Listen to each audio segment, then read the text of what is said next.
Aleluia, glória a Deus. Bom dia a todos, que bom que vocês estão aqui, saíram de casa aí nessa manhã fria, né?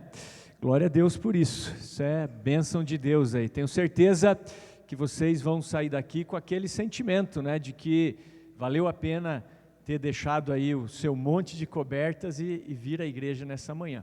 Então vamos lá, eu quero ler o texto base da mensagem dessa manhã. Vamos abrir a nossa Bíblia em Gênesis capítulo 12, do versículo 1 ao versículo 4. Se você quiser, inclusive, acompanhar aqui no telão, né, a gente usa a mesma tradução aqui do telão, então tem usado a tradução NVT, a nova versão transformadora, um pouquinho mais atualizada, e aí você pode acompanhar aqui pelo telão também.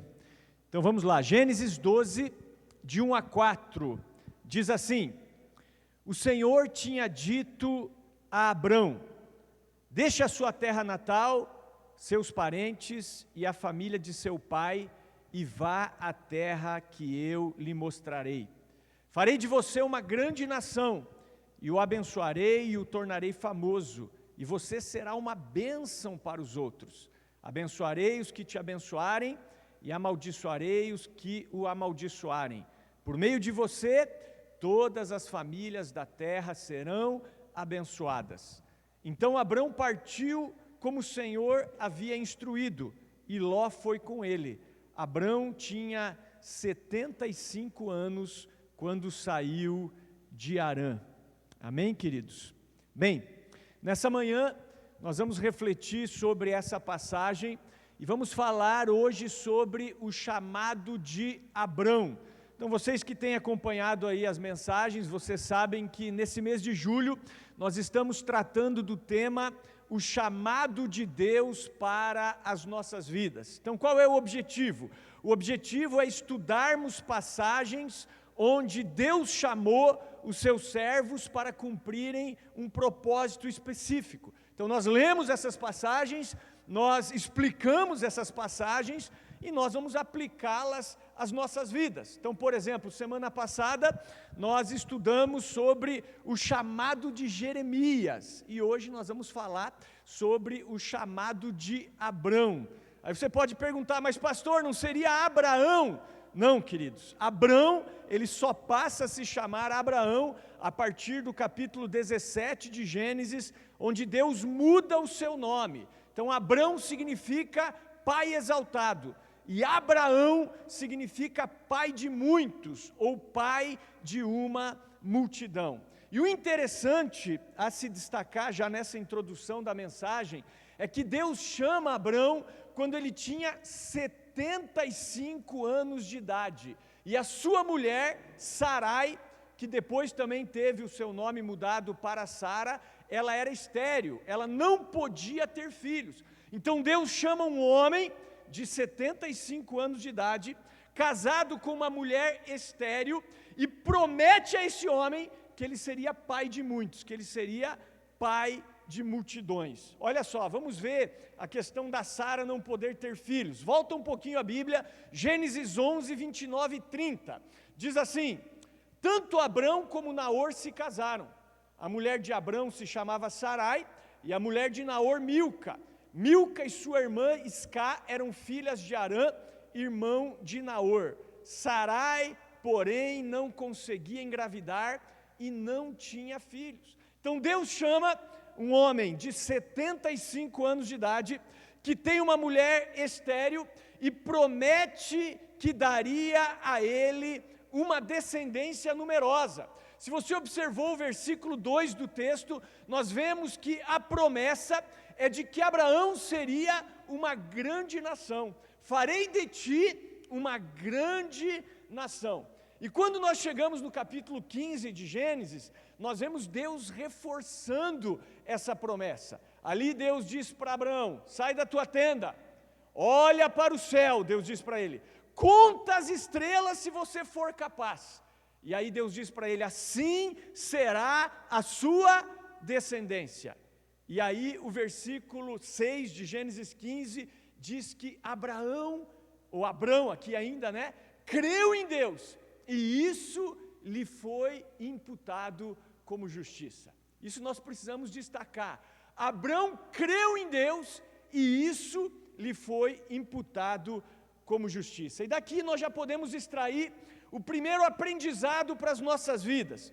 O chamado de Deus para Abrão foi um chamado de fé. Posso ouvir um amém? Então diga comigo, o chamado de Deus para Abrão foi um chamado de fé. Então assim também, nós como cristãos, nós devemos entender que a nossa vida é uma vida pela fé. Por isso Abrão, ele foi chamado de o nosso pai da fé. Ele é o nosso pai da fé. Então vejam, um homem de 75 anos, com uma mulher estéril, Deus olha para ele e diz: sai da tua terra, sai do meio dos teus parentes e vai para o lugar que eu te mostrarei. Que lugar era esse? Sei lá, Deus manda ele sair e promete que o guiaria à terra prometida. E Deus o guia até a terra de Canaã. E o que nós vemos é que Abraão, ele crê. Abraão, ele vai. Abraão, ele obedece. Abraão, ele não questiona. Então a primeira coisa que nós aprendemos aqui é sobre a fé de Abraão. Por isso, repito, ele é chamado de o nosso pai da fé. E está escrito no livro, ali na carta de Hebreus, que sem fé é impossível agradar a Deus. Está escrito que nós vivemos por fé e não por vista. O profeta Abacuque, ele diz no seu livro que o justo pela sua fé viverá. Jesus disse que tudo é possível ao que crê, tudo é possível ao que tem fé. Mas pastor Peter, o que é fé? O que é fé? Hebreus 11:1 define fé como a certeza de coisas que se esperam e a convicção de fatos que não se veem. Ou seja, Abraão, ele é chamado por Deus em circunstâncias totalmente contrárias àquela promessa que Deus o chama, que Deus faz para ele, e ele simplesmente crê. Ele crê porque ele teve convicção daquilo que Deus estava falando para ele. Então a vida do cristão é um chamado para o sobrenatural, para a fé. A nossa vida é um chamado para crermos, mesmo que as circunstâncias digam o contrário. Amém? Isso é vida cristã. As circunstâncias me dizem que nada vai acontecer, que nada vai dar certo, mas eu creio. Foi isso que Abraão fez. Ele creu em Deus e isso lhe foi imputado como justiça. Então a nossa justificação, ela é pela fé. E Abraão, ele poderia ter dado uma desculpa para Deus, não poderia? Ele poderia ter dito: ah, Deus, eu sou velho. Ah, Deus, minha mulher é estéril, né? Como nós vimos em outros chamados, não é verdade? Semana passada estávamos estudando aqui o chamado de Jeremias. Não sei quantos lembram. Quando Deus chama Jeremias, o que Jeremias diz? Ele diz: eu, Senhor, eu sou muito jovem, né? Tem uma tradução que diz: eu não passo de uma criança. E Deus diz: não diga que você é jovem, que você é uma criança, porque tudo aquilo que eu falar para você, você vai receber, você vai falar, e tudo que eu te mandar, você vai falar, você vai fazer. E aí Jeremias, ele crê, mas a princípio ele dá uma desculpa para Deus. Qual foi a desculpa dele? Sou jovem demais. Moisés, por exemplo, quando ele foi chamado por Deus, ele também deu uma desculpa. Teve ali o chamado dele, né, naquela experiência da sarça ali no deserto, que estava pegando fogo, não se consumia, e aí a palavra de Deus vem sobre ele, e ele começa a ter ali uma intimidade com Deus, e Deus diz: agora você vai para Faraó, e você vai falar as minhas palavras para Faraó. O que Moisés diz para Deus? Moisés diz assim: eu, Senhor, quem sou eu? Eu sou pesado de boca, eu sou pesado de língua, né? Inclusive alguns dizem que Moisés era gago, e Deus teve paciência com ele, diz assim: olha, tá bom, então você vai falar com teu irmão, eu falo com você, e você fala com teu irmão Arão, porque eu sei que ele fala bem, e ele vai se dirigir a Faraó. Então Deus falava com Moisés, Moisés levava essa palavra para Arão, seu irmão, e Arão falava com Faraó. Mas chega um momento que Moisés mesmo, ele começa a ir diretamente a Faraó. Ele já não usa mais o seu irmão como mediador. porque ele passa a crer de fato naquilo que Deus estava falando, naquilo que Deus estava fazendo. Mas vejam que a princípio ele deu uma desculpa: não, eu sou pesado de boca, sou pesado de língua. Aí você avança um pouquinho na Bíblia, você vê o chamado de Gideão. Gideão, ele foi chamado num momento muito difícil do povo de Israel, o povo de Israel sendo oprimido pelos midianitas, e ele estava malhando trigo num tanque de prensar uvas, e aí Deus diz assim para ele: varão valoroso, o Senhor é contigo. Deus aparece para ele e diz isso. Ele diz: o Senhor é conosco, como assim? Então por que nós estamos sendo tão oprimidos? Enfim, e Deus diz: vai nessa tua força, e você vai livrar Israel. E aí o que Gideão diz para Deus? Ele diz assim: não, a minha família é a família mais pobre da tribo de Manassés, e eu sou o menor da casa de meu pai. Dá uma desculpa. E Deus diz: não, mas eu vou ser com você, e você vai ferir os midianitas como se fossem um só homem. Mas nós vemos esses homens querendo escapar, querendo fugir do chamado de Deus. Isso não acontece com Abrão. Por isso que ele é o pai da fé. Abrão poderia ter dito: sou velho demais, tenho 75 anos, minha mulher é estéril, Deus, o Senhor errou, eu não tenho estrutura para cumprir essa missão. Mas não, o versículo 4 diz que Abrão, imediatamente ele parte, recebe a palavra de Deus. Versículo 4, então Abrão partiu como o Senhor o havia instruído.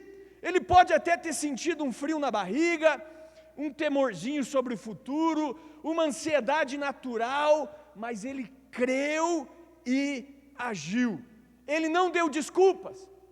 E isso, queridos, agrada a Deus demais. Você quer agradar a Deus? Então viva pela fé. Assim como sem fé é impossível agradar a Deus, com fé o agradamos demais. E como nós adquirimos fé? Romanos 10:17 responde: a fé vem pelo ouvir, e o ouvir pela palavra de Deus. Quando nós nos relacionamos com a palavra, quando nós ouvimos a palavra, quando ouvimos a pregação do Evangelho, nós passamos a crer, Deus vai nos convencendo. Você creu que Jesus é o Senhor porque alguém pregou para você. Então a fé vem pelo ouvir. Jesus é o Senhor, Jesus é o único caminho, é somente pela fé, somente pela graça, e nós passamos a crer na palavra de Deus. E o nosso chamado é um chamado de viver pela fé. Então o que nós aprendemos com esse chamado de Abraão? Primeira coisa, creia. Pare de dar desculpas para não exercer o seu chamado. Sou pobre, não tenho dinheiro, sou feio, sou pequeno, não tenho tempo, não sou bom, está muito frio, né? Já falei aqui, Deus não gosta de desculpas, irmãos. Se você é uma pessoa que fica dando desculpa para não exercer o propósito de Deus na sua vida, saia desse lugar. Saia desse lugar de desculpa, de vitimismo, porque esse lugar desagrada demais a Deus, demais. Então a primeira lição desse texto, e que esse texto nos ensina, é sobre a fé. Abrão é nosso pai da fé. A segunda é sobre a ação. Então vejam que a fé, ela foi acompanhada de ação. Abrão ouviu a palavra de Deus, o chamado de Deus, e ele partiu, ele agiu. E por isso o apóstolo Tiago, na sua carta, ele diz que a fé sem obras, ela é morta. Por quê? Porque a fé, ela tem que te levar a uma ação. Se a fé não te leva à ação, na verdade não existe fé, né? Então a salvação, ela é pela graça, na verdade, ela é pela fé. Mas essa fé tem que me levar a agir. Se essa fé não muda nada na minha vida, eu tenho que questionar a minha fé. Se essa fé não me leva a querer buscar os propósitos de Deus para a minha vida e realizar a vontade dEle, então eu tenho que questionar essa fé. Essa fé é completamente morta e você tem que questioná-la. Então a fé sempre vai levar você a uma ação. Por exemplo, Moisés mesmo, né, quando ele estava ali diante do Mar Vermelho, vocês sabem, ele foi usado por Deus para libertar o povo de Israel da escravidão do Egito. Eles saem do Egito e Deus conduz eles por um caminho. E Deus conduziu eles exatamente até ali as margens do Rio Vermelho, ou melhor, do Mar Vermelho, né? E quando eles chegam ali, diante do Mar Vermelho, o exército de Faraó está vindo atrás do povo. E o povo começa a se desesperar. E Moisés, então, ele clama a Deus naquele momento. O que Deus diz para Moisés? Por que você clama a mim? Diga ao povo que marche. Diga ao povo para marchar. E aí, eles começam a marchar. Então, o milagre não aconteceu para eles marcharem. Eles marcharam para o milagre acontecer. Eu entendo que eles pisaram na água. Ah, Deus está falando, então vamos pisar na água, vamos pisar na água. E aí vem o vento que Deus manda e abre o mar. E eles atravessam ali o Mar Vermelho a seco. Então vejam que o milagre aconteceu por causa da ação. A fé tem que ser acompanhada de uma ação. Como aquela mulher hemorrágica ali que foi curada por Jesus. Então uma mulher que havia 12 anos sofria de uma hemorragia. E ela estava ali, havia gastado todo o seu dinheiro, padecido às mãos de muitos médicos, estava ali à beira do caminho, provavelmente mendigando, e ela viu Jesus passando e uma multidão cercando Jesus. E ela disse consigo: se tão somente eu tocar no manto de Jesus, eu ficarei curada. Então veja, ela teve fé. A fé dela provavelmente veio pelo ouvir. Ela viu aquela multidão, aquele alvoroço. O que está acontecendo aí? É Jesus, é o Messias. Ele cura enfermos, ressuscita mortos, abriu os olhos dos cegos, enfim, foi gerada fé no coração dela. E ela disse consigo: se tão somente eu tocar no seu manto, eu ficarei curada. Mas o que ela fez? Ela imediatamente foi até Jesus. Mesmo uma multidão cercando Jesus, e ela avança na direção dele, né?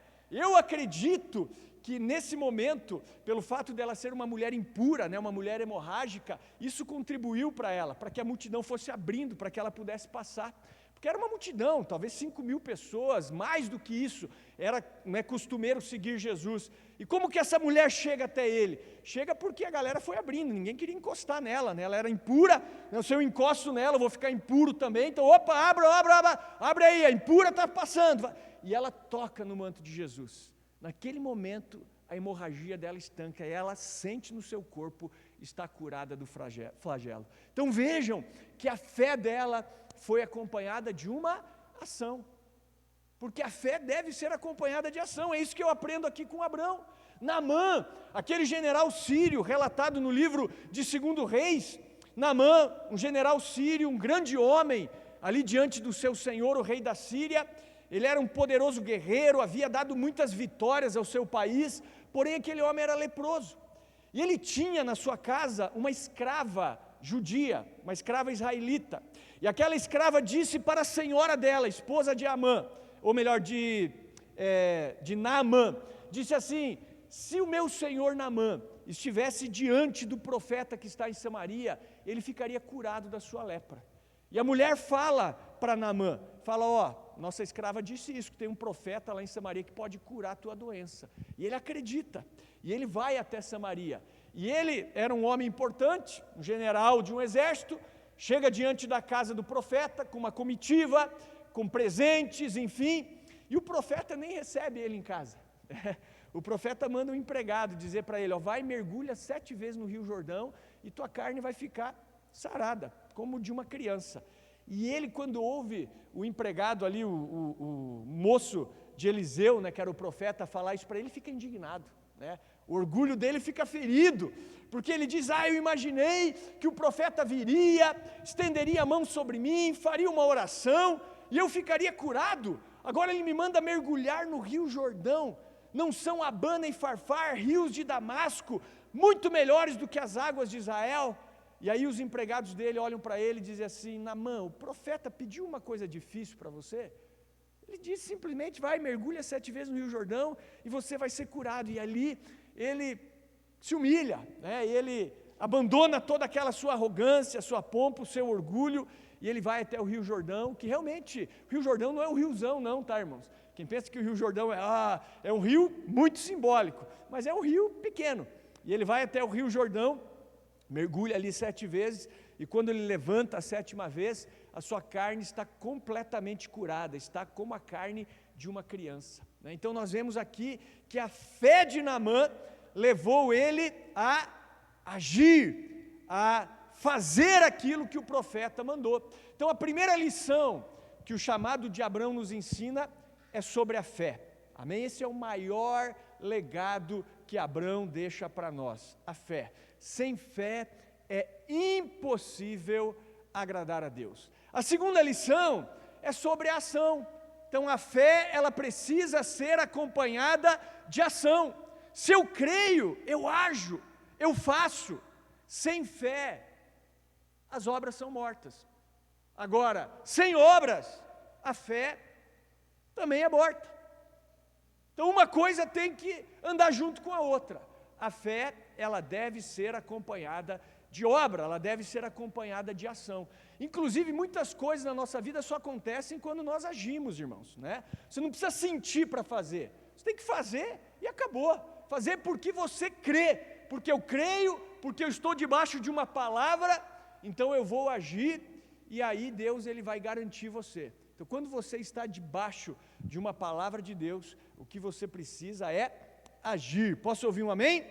Glória a Deus. Então, quantos estão aí se identificando com Abrão? Então, primeira lição, a lição da fé. A segunda lição é a lição da ação. A terceira lição é sobre a bênção de Deus, ou as bênçãos de Deus. Então, quando nós cremos e obedecemos, a boa notícia é que nós nos colocamos debaixo da bênção do Senhor. Posso ouvir um amém? Então vejam que a promessa para Abrão era dele ser uma grande nação, de ter um grande nome, ser famoso e de ser grandemente abençoado. Olha só, vamos reler versículos 2 e 3 de Gênesis capítulo 12. Deus diz assim: farei de você uma grande nação, o abençoarei e o tornarei famoso, e você será uma bênção para os outros. Abençoarei os que o abençoarem e amaldiçoarei os que o amaldiçoarem.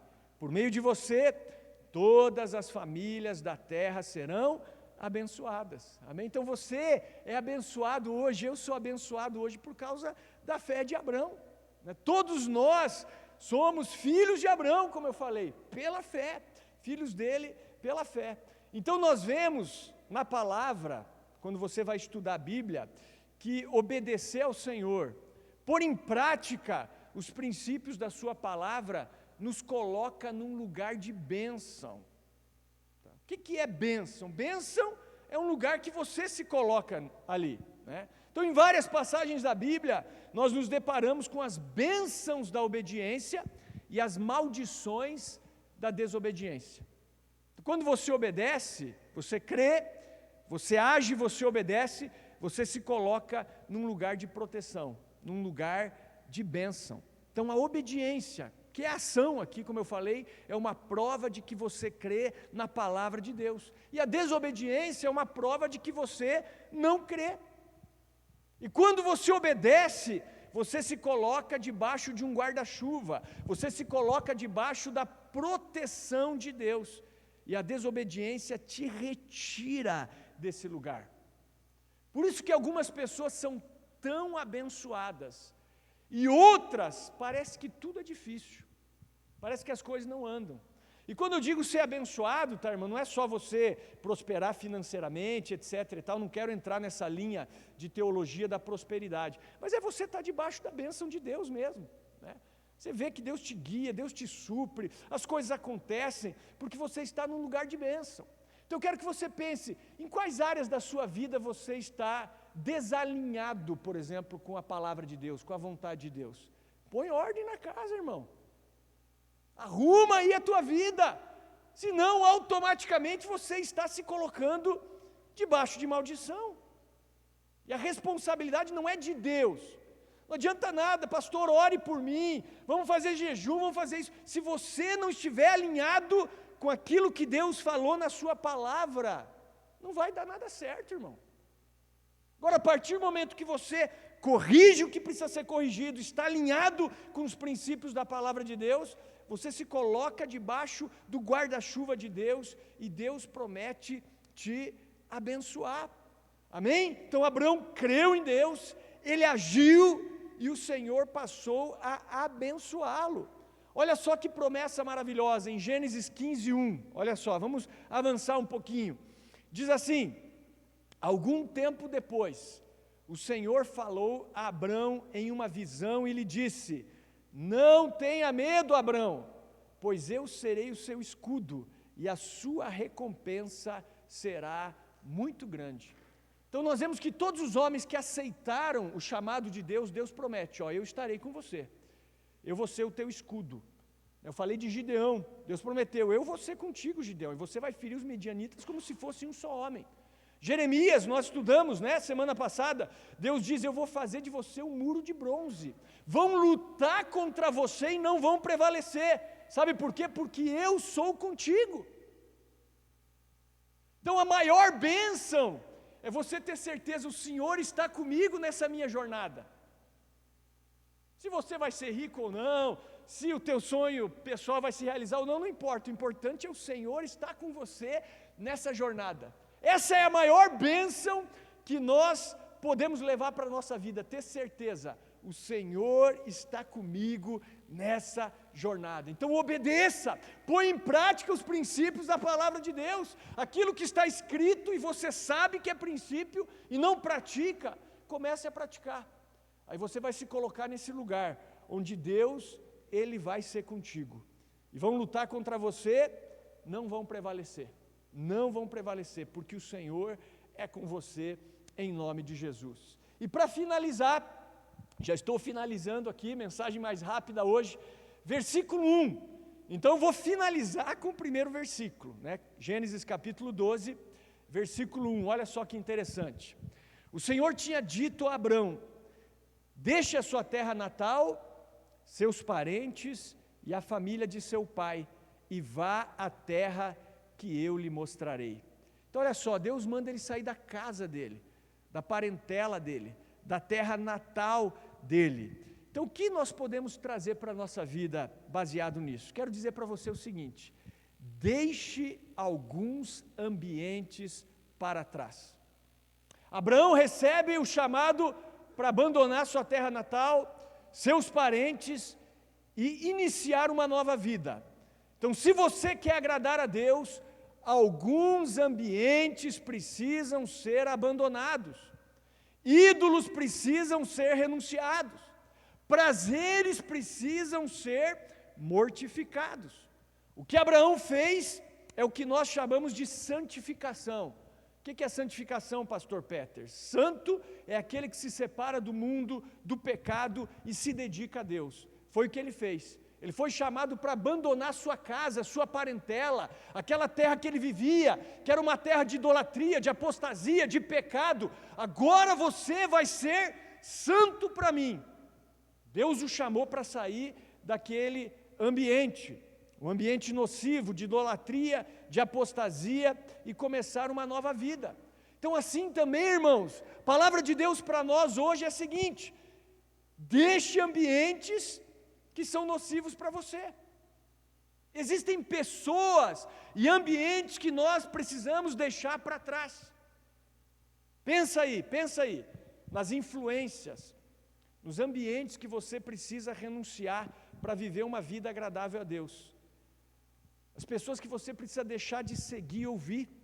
Não é verdade? O problema é que muitas vezes nós nos sentimos confortáveis nesses ambientes, né?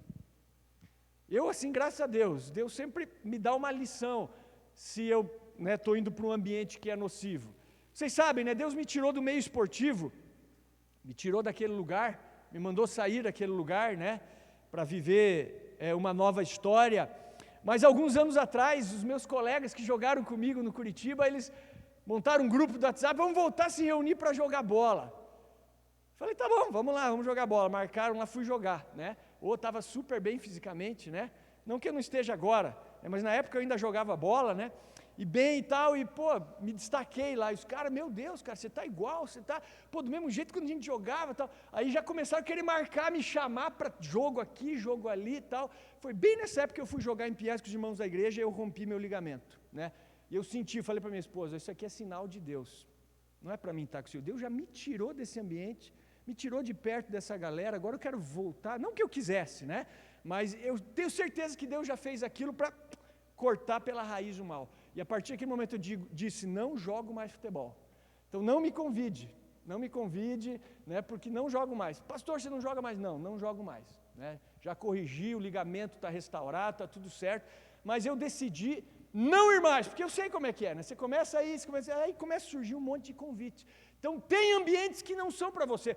Estou dizendo que você não tem que jogar bola, longe disso, irmão, pode ir, você que gosta, vai, Saulo aqui quer ser jogador, corre atrás, não é a minha história, é a minha história, tá? A tua história é a tua história, mas para mim é um ambiente que Deus falou, não é para você, porque como eu disse para vocês, vocês não imaginam o que era o futebol para mim, irmão, vocês não têm noção, não era assim um hobby, era a minha vida, irmão, era um ídolo, verdadeiramente, então quando Deus me tirou, não é para voltar. Então tem ambientes que nós temos que deixar para trás.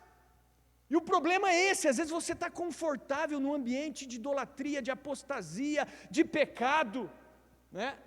E esse ambiente às vezes não precisa ser um ambiente físico, pode ser a rede social, por exemplo, né? E aí você vai se contaminando.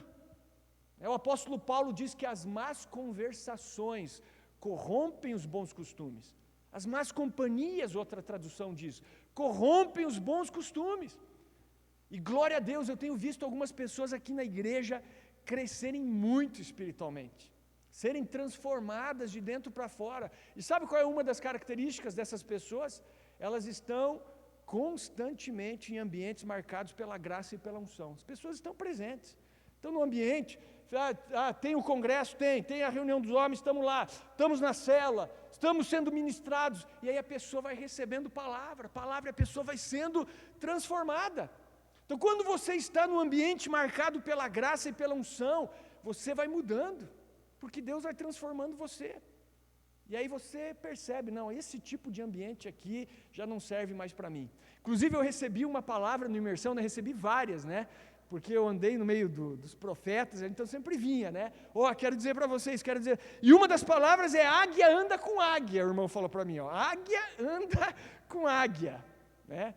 Então se você quer ser águia, igual nós já falamos aqui quando estudamos o primeiro capítulo de Daniel, você tem que andar com águia, irmão. Se você andar com galinha, você vai ser galinha.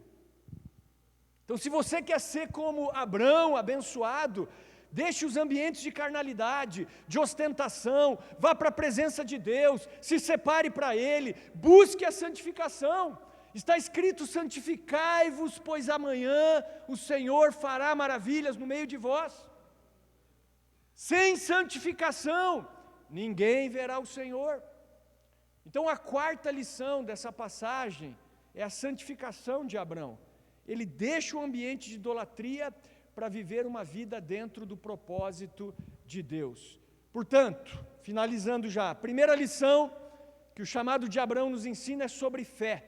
Esse é o maior legado desse servo de Deus. Sem fé é impossível agradar a Deus. A segunda lição é sobre ação. Se eu creio, eu ajo, eu faço.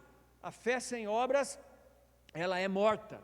A terceira lição é sobre a bênção de Deus. Quando cremos e obedecemos, nos colocamos debaixo da bênção do Senhor. Então vejam que a promessa é de ser uma grande nação, de ter um grande nome e de ser grandemente abençoado. E também o Senhor promete protegê-lo.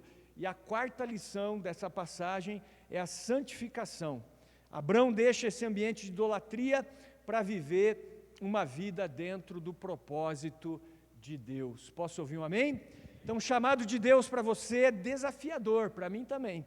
Exige que deixemos de lado as nossas preferências, os nossos achismos, a nossa vontade própria, o nosso conforto, no objetivo de agradarmos aquele que nos chamou. Inclusive, o apóstolo Paulo ele diz que nenhum soldado se embaraça com os negócios dessa vida, a fim de agradar aquele que o alistou. Então, a pessoa chamada por Deus entende que a minha vida não me pertence, eu não sou meu, eu sou dele, e é para ele que eu vivo todos os dias da minha vida. Amém, queridos? Vamos ficar de pé, chamar o louvor aqui à frente.